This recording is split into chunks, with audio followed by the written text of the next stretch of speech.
Are there other ways that we can demystify those transition periods for children?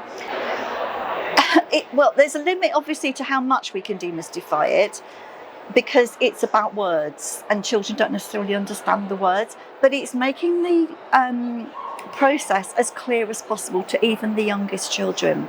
So I don't want to use the word simple, but I'm going to. It's not the right word in this context, but even the youngest babies get put into day nurseries. And day nurseries are lovely places, but they're the places that the adult's chosen for them. The child themselves hasn't chosen that setting. So it's as many transitional visits, if you like. It's about the setting that's receiving that new child being open to the families. Because particularly if it's your oldest child, like my experience with mine, it's the first time you've left your child anywhere for a length of time, other than with someone who's a member of your family. So nurseries and settings and schools, to an extent, need to be very open to those families being anxious as well.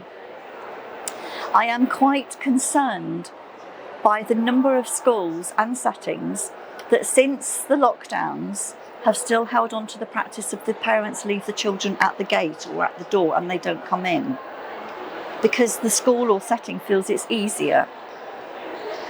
I have a phrase I use quite a lot at the moment is, whose agenda is it?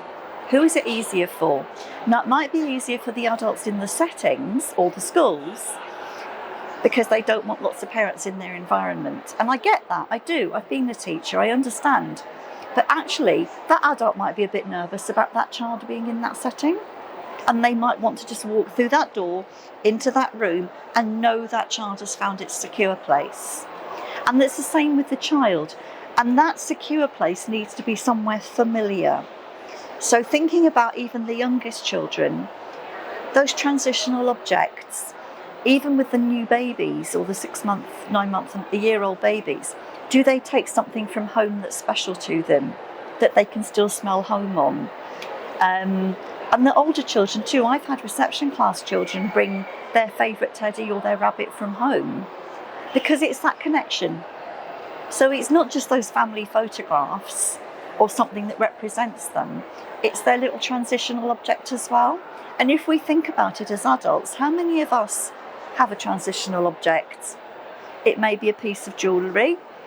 It may be something we keep in our bags. And if we've gone away from home without it, we feel very insecure. If you go out without your earrings in, you suddenly think, or without your watch on. It's that whole security blanket thing. So is there a little piece of home that the child can identify with, even if they're new babies that don't have that verbal expression yet?